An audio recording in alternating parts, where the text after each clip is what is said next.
Want to register your brand on SpareVillage and start selling branded products?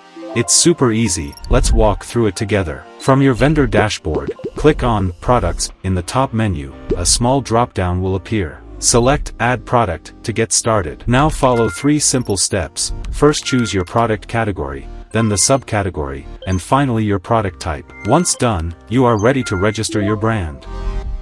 On the right side, you will see an option, Register Now. Click on it to officially register your brand on SpareVillage. A simple form will appear. Just fill in 4 things. First, enter your brand name with the correct spelling. Second, select the document you have available, like a trademark certificate, brand authorization letter, or invoice.